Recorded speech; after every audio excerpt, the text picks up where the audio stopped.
Oh, I was skeptical, you know, of like how hot it really gets in these things because I've not really recorded in like a hot room, but whew. Right, I actually even wrote somewhat of a script for this. That looks okay. That looks okay. Nice. So, firstly, wow. I'm genuinely blown away. Like, the response to me just tweeting about this video idea was bigger and better and just nicer than I could have ever possibly imagined. Originally, this whole video was just going to be something I thought maybe a handful of people would have sent some pictures into, and I could sit down and talk about them and maybe review them, give my opinion on some of my photography, as really an excuse to test out my lighting and my microphones. I didn't expect it to be an actual full video, but, well, I guess here we are. And it's after that amount of love that was shown to the idea that I've decided to actually take things more seriously and really take my time. Now, I could make a far larger video on photography and the history of photography in the furry fandom, and I'm not going to do that right now. But it's important not to forget how much of a big part it really does play. You know, if there was no one there with a passion to capture these events and these images, people, possibly even watching this right now would have had no idea. They would have never stumbled across this as a concept, as something you could do. So even on a very, very surface level, they're extremely important for the wider knowledge and the public perception of furries as a whole. But of course, it's not just the big walking carpet people that this fandom is all about. You know, this is a community which attracts creative people and people who want to express themselves. And I think you can clearly see this, obviously, most commonly in the traditional artists and the people drawing and painting and these kind of things. Now, photography is often forgotten about as one of the arts. When someone says art, it's not necessarily, what people imagine, but photography definitely qualifies as an art form. And these same brilliant, talented and artistic people are attracted to that as a medium of expressing themselves just as much as people are attracted to drawing or doodling or coming up with character designs. It is an art form in itself, and because of that, the fandom attracts brilliant artists who want to use that as their medium to express themselves. So while the focus of this video is on hobbyist photography, I made it very clear you didn't have to be a professional, you didn't have to be someone who spent thousands and thousands of dollars on professional camera equipment. Anyone can express themselves artistically with photography. Shout out to those furries who are professional photographers, some of who reached out to me and wanted to be part of this video, which was amazing, and hopefully in the future I can do stuff with them. Well done in turning your artistic talent into something you can produce money off and doing a heck in capitalism. Well done. But yeah, just the same way that you don't need to be an industry standard leading artist in order to draw pictures of furries, you don't need to be an industry professional photographer in order to take photos with the fandom. Now, as you can probably see, this video is going to be rather long, especially compared to maybe what I normally produce, so I better jump into what I'm actually going to be doing in the video. I'm just going to be talking about some of the images that people have sent me and why I like them, why I think they're good, possible ways they could be improved. Obviously, there's no necessarily right or wrong way to ever express yourself artistically, but I feel like, especially in photography, just as in any other art form, there are some tips and there are some general rules that you can stick to, which will dramatically improve your ability to take a good picture.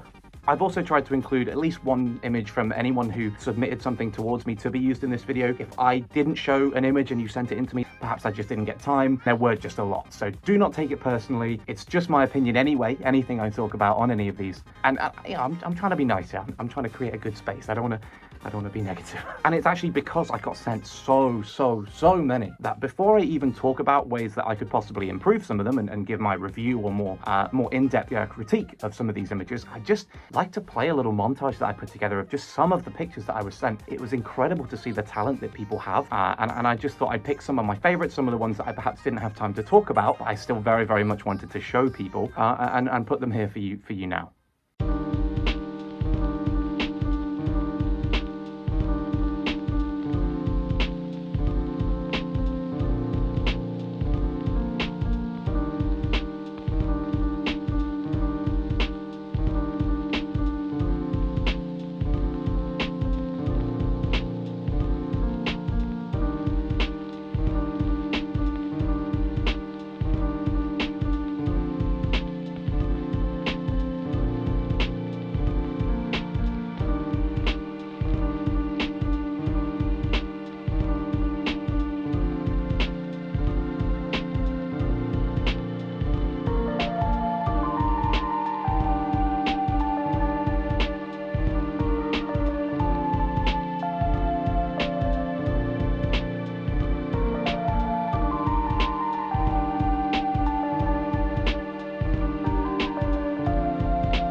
That was good, wasn't it? So obviously, like I said, I wish I could talk about every single one of them. I just don't have time to do that, at least not in this video. Maybe if that's what people want, they just want 45 minutes of me talking about every single photo that I get sent, maybe I can do that. But for now, I just thought I'd show them like that.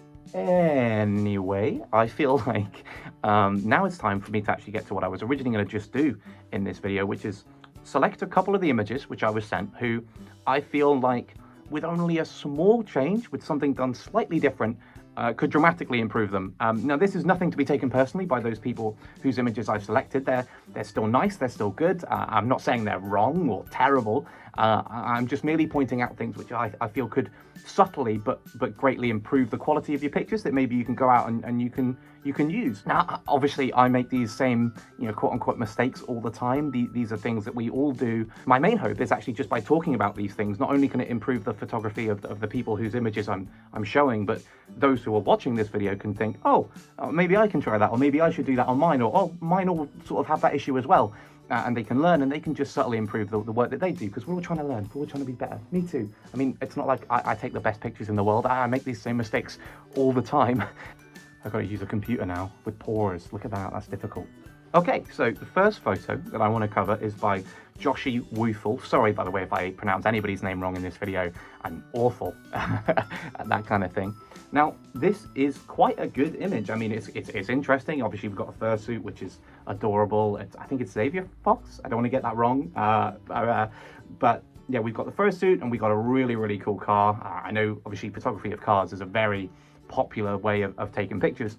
And what I wanted to point out about this particular photograph is this is an example of how camera placement and where you take the photo from can affect the final image that you've come out with. Now, obviously, you are limited. I don't know whether necessarily this road had traffic coming down it and you weren't able to get more of a dramatic pose, but I feel like if you were to take this photo from maybe an angle along the car, so you're looking up along the car towards the actual fursuit, it would have made it more dramatic, more dynamic. Now, I'm not saying that's the only way you could do it, but this kind of simple, just bam, take a photo straight at the camera of a furry and a car, it's just not very exciting.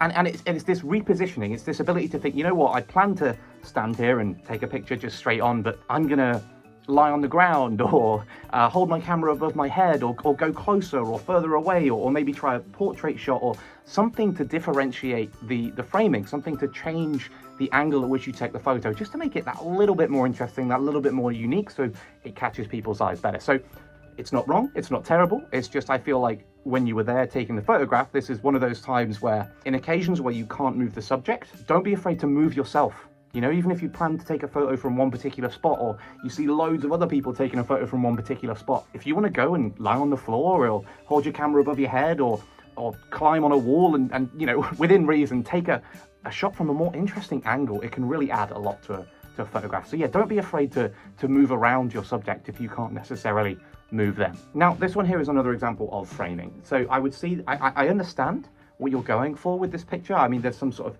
definitely a narrative going on. I mean, you've got the furry down the bottom and then the one at the top looking down onto them. I just personally feel like from this particular angle, the second suitor, yeah, I had to double check there even was one then. The second suitor in the image, at least to me, gets lost. I don't notice them straight away. So I feel like, once again, perhaps using a wider angle lens, which you might not have, so perhaps just, stepping back. But using a wider angle would have definitely helped with this. A lot of smartphones these days have wide angle lenses built into them. And something like this definitely could have benefited from something more wide angle, something so you're not losing any of your subjects off the corner of the picture. So yeah, Jinxthelynx, I think this is a good picture. It's definitely interesting. What I was talking about previously with getting an interesting angle or an interesting view of things, you've definitely done that. It's just you could have benefited from perhaps a wider angle lens, or to step back just a bit further so you weren't having somebody cut off the bottom of the picture.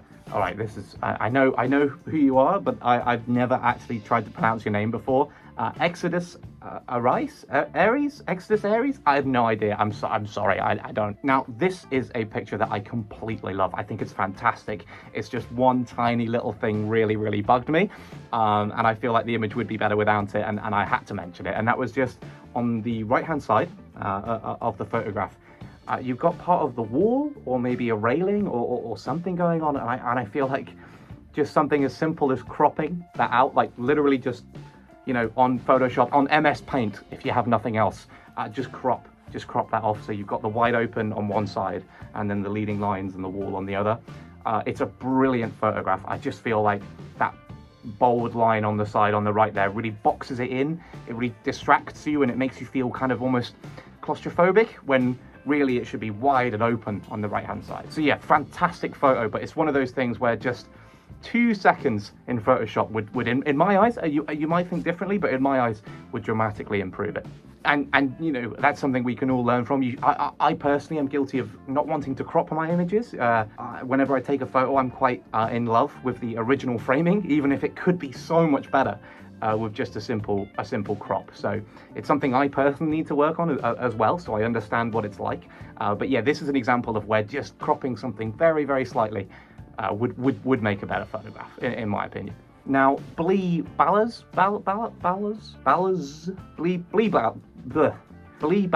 I'm going to go with. I think I'll go with that pronunciation. This image for me, it was very nearly one of my favorites from all of the ones that I was sent in, actually.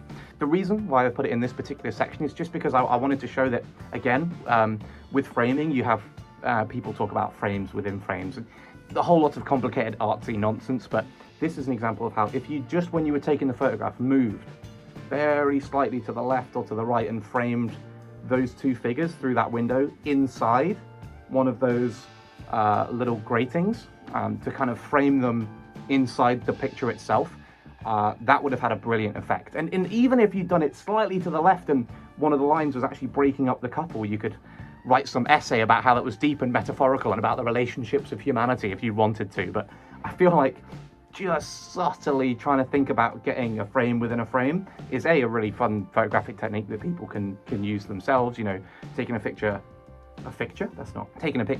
and thinking about these things. But yeah, I love this image. I just feel like, again, if you just stepped a little bit to the right or a little bit to the left and framed it just that little bit differently, it would have been a lot better for my eyes. So next up we have an image by BerryUnusual.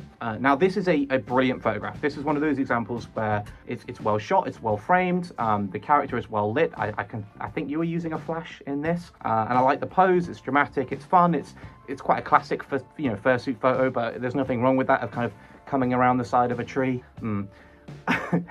The only issue that I personally have with this, and this could entirely just be me and my ridiculous colorblind eyes, I feel like the particular suitor gets lost somewhat in the background. Just because you have a dark suit on top of a fairly dark, complicated wooded background, that might have been the intention, to kind of have it almost creeping out of the dark, but if that was the case, I then maybe wouldn't have used the flash. So all I would have said here is, when you're taking an image, try and think not just about the foreground and the subject and getting everything. You can get everything right, but if way off in the background there's like a big dark forest or wall or something and you're shooting against something that's dark, equally if you're shooting a suit with a lot of white on it, like mine for example, you wouldn't want to take a photo with a kind of grey white sky in the background, because you would lose some of the detail because it would get washed out against the background. So it's a very technically proficient photo, it's a very well taken photo. It's just, I feel like the suit kind of gets lost in the image against the background that you've chosen. And the last little tip, which I think people could benefit from, which this image by TheFox is a good example of, is don't be afraid to get a bit more dramatic when you're posing, when you're taking a photo of someone. If you're a photographer, whilst not everyone you're taking pictures of is going to want to throw a dramatic pose, and you don't always need that. When you're in not a very interesting location, you know, this is, for all intents and purposes, it's a nice field, but it's just a field. Don't be afraid of saying, hey, you know what would be, what would look cool? Fursuiter, if you threw out your arms or did a pose or just did something, don't be afraid to get the person you're taking photos of a little more engaged. Anyone can say, oh, stand there, I'm just gonna take a photo of you, but don't be afraid to say, hey, do a star jump, do something ridiculous, because this is not a bad photograph at all. It's fine, it's perfectly fine. But that's the thing, it's fine. I feel like if you'd got the suitor who's being photographed here to throw some kind of wild pose, it would have just made it a little bit more fun. And that's something that we can all keep in mind, especially when we're taking photos of fursuiters, because fursuiters love to pose. They love it. They love all these like, oh, I'm so adorable. So especially with furries when you're taking pictures of suitors. Don't be afraid to say, like, oh, hey, you know, do a cute pose or something. You know, don't harass the suitor, you know, especially if you're at a con and they're trying to talk to someone. Don't be like, hey, you've got to pose like this because I say so. Don't do that. But just, you know, if you're taking a photo like this and just say, oh, hey, you know, throw some kind of pose. So, talking about things that people would edit in a photograph, I obviously said that I myself would edit some of the images that I was sent. Now, I quite honestly, looking through a lot of them, couldn't really see much that I'd want to change or do anything too drastic with. I mean, there's obviously things I could have photoshopped completely wild into being a different image altogether, but that's not what I wanted to do. I just wanted to subtly change things, you know, slightly improve them in kind of the ways that I've just been talking about, you know, small little things that can improve the photograph. So now that said, I have selected a small handful, which I've subtly adjusted in Lightroom to just slightly, you know, in my eyes, improve the picture. But you might disagree with me. You might even prefer the original, and that is completely fine. I just thought I'd show an example of how you could very, very subtly, very, very quickly change things up to just slightly improve them, if you want to use that word. So the first image I would like to show is by BoiiBeetle. This is the original one. This is the one that was sent in to me, and I like this. I like this photograph, and I will now show my edit. So as you can see, I really didn't do very much. If you put the two of them together, you can see that all I really changed was a very subtle crop, just to slightly change the aspect ratio of the image and give it a little bit more height.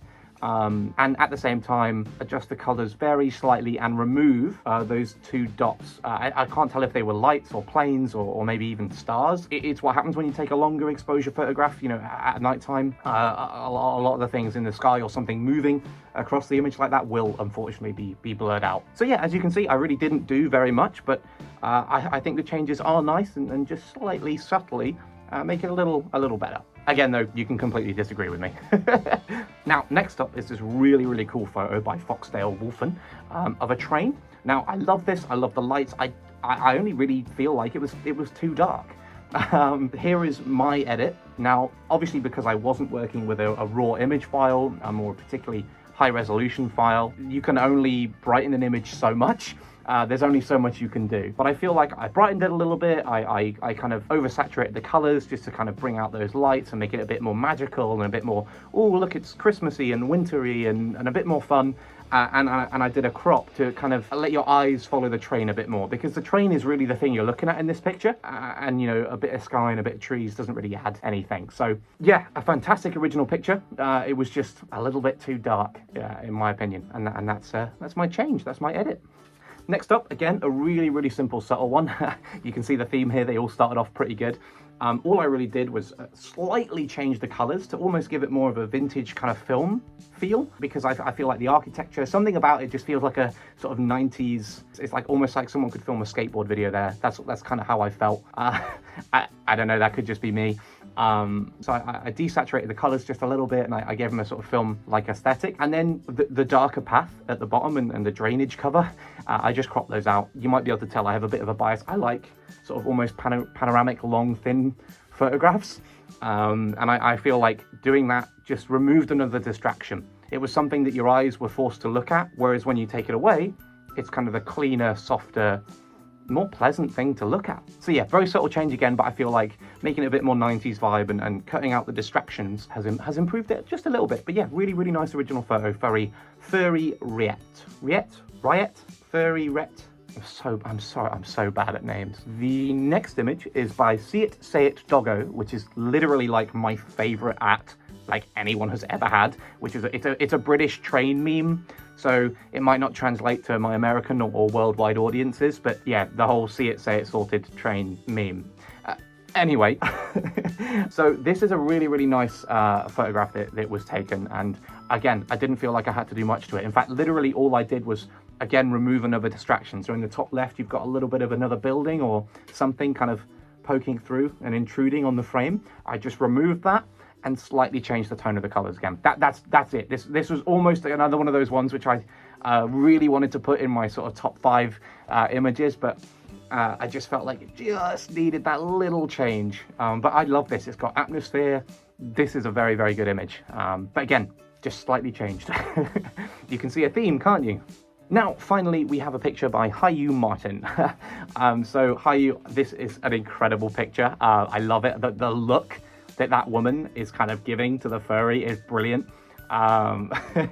So I like this. I like things that tell a story. If you want to look at my edit, you can see essentially what I did is I made it black and white, and I slightly lightened the lighting around where the woman is sitting, really just to let the eye kind of see it a bit more. The story in this photograph is the woman looking at the furry, and I feel like in color and with the lighting as it was, maybe someone would have to look a little bit too long to see that. Maybe they'd have to kind of look around. And they possibly even look at the whole photograph and not notice the really funny thing that was going on. So what this lighting change does is it kind of attracts the attention of your eye, and lets you immediately see that woman, her face, and then the furry, and you're like, oh, you see what's going on, and you can find it funny. Again, you might prefer the original, but I just feel like changing it like this allows someone to see the joke a little bit quicker, which maybe isn't what you want, but for the ease of showing other people and maybe putting it on a wall if you really wanted to frame such a masterpiece that this is,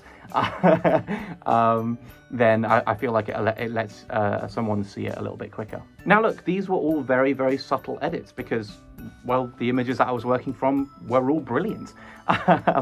So I really didn't feel like I had to do much to them, but I hope it kind of gives an example of how small, very, very subtle edits, editing or photoshopping a photograph does not have to mean you add filters and completely change it and add in whole people who weren't there and do some kind of crazy clone stamping all over the place. They can be very, very subtle, very simple edits. They can add a lot to a photograph and make it a better, viewing experience. So yeah, if you want a lesson from things that I personally have edited, subtlety can add quite a lot, I guess. I don't know, this isn't really an educational video. Okay, that was... I'm breaking everything. Oh, my ears are hitting on my light. I just wanted to show I had a tail. Oh, no. Right. Okay. So, I wasn't going to originally make this part of the video. However, I just could not miss the opportunity to showcase and talk specifically about some of my very, very favorite pictures that some of you sent me, because I was quite frankly blown away by some of them. So I've selected in no particular order, top 5 that I was sent that I'd really like to talk about and to show off, now. And the first of these images, which I'd like to highlight, is by Luke Spots. This is a wonderful picture. It incorporates what I was talking about with having the suitor throw an exciting and interesting pose. It's fun. It lets you look at it. The bokeh, the blur in the background is so lovely. It's brilliantly in focus. It's just technically brilliant and entertaining. It's fun to look at. I want to look at it. I love it. This is fantastic. That's all this section's going to be. It's just me fawning over images that I was sent. Now, the next image is this one by FluffyButt. Great username.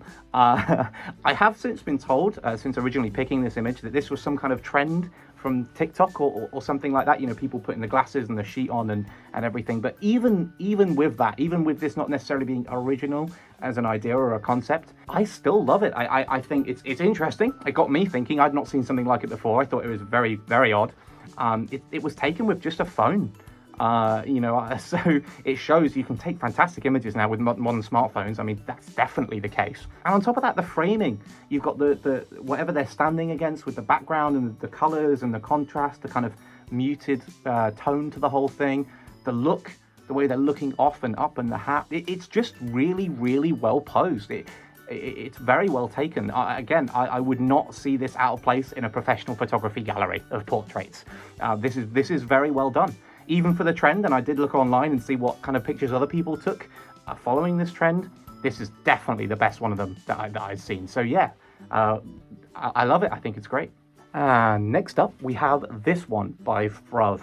Now, Fruv, this is a wonderful landscape. I don't know where this is. If you could tell me, leave it in the comments. Look at that. I'm a proper YouTuber. But yeah, beautiful. You've got the sky, exciting, which is often an element that people miss out on in a lot of landscapes. The sky is brilliant, the mountains, the mist, the water, you've got the whole thing. It's like a painting. It's brilliant. Obviously, I'm a sucker for that kind of cropped landscape, panoramic style images, as I've said earlier, but this is really brilliantly done. I would have this on my wall, like genuinely. This is fantastic. So yeah, well done. I had to show this one off. The next one is this one by CMoondrop. Again, it's just a really brilliantly posed suit. The suit is obviously very well framed and adorable, and they're posing in a kind of interesting way. I think they're at a bar, which is a little bit unique. I don't see too many fursuit photos like that. I feel like that's the main reason I like it. It's different. It's different and good. The kind of softness of the lighting, that kind of filter. I don't know if it is just a filter or an edit or whatever it is. But I like it. It kind of gives that dreamy kind of look of things. The way it's at a bar as well makes it almost look like the eyes that you're looking through with this photograph are drunk. Or at least that's how I look at it. I feel like this is almost a photograph from the perspective of someone who's had a bit at the bar, they're a little bit drunk, and they're at a furry convention or whatever, and they're looking across and they can just see a large, is it a deer? I think it's a deer. It's the kind of thing the kind of weird, unique experience that furries can go through. And here it is perfectly captured by the medium of a photograph. So yeah, I absolutely love it. Absolutely love it. And lastly is this one by Fluffy Wolf. Now, this one is just incredible. I love the lighting. I love the sky. I love the trees. I love the way that you framed it. It's a wonderful picture I could stare at for a very, very long time. I could easily have this on my wall. But on top of that as well, you took it with a smartphone. It goes to show, out of all of these amazing images that I've shown, you can really make some amazing stuff with not even like a top of the range like iPhone 12 or whatever. Like an old smartphone from a few years ago is fully capable of taking an image which looks great. You just have to go out and take photos and be inspired and have something to take a picture of. I think a car drove past while I was saying that, but I can't be bothered to retake it, so enjoy that background noise. Oh my god, I've been recording for 53 minutes. Whew. So, I guess that's it. I'd just like to thank you again for watching, but also just the amazing response that this video has had. Like, favorite, comment, subscribe, all that YouTube stuff. Because, I'd love to make videos like this more often. Maybe not exactly the same as this, but at least about photography. I love talking about this kind of thing, and it seems like other people enjoy it as well. So while it's not going to be the only thing I do, I've still got many different ideas and projects planned for this particular channel. Talking about photography, it's definitely one of those things I want to include more of. Don't expect like a weekly photography series though. I can barely upload monthly, let alone weekly, so.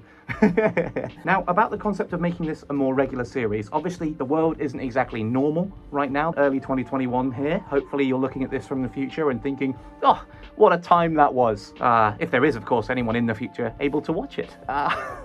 So yeah, the world isn't exactly normal out there right now, so it's difficult to say, hey, use the stuff I've talked about to go out and take more pictures. Let this video and the images that you've seen inspire you to go out and do photography.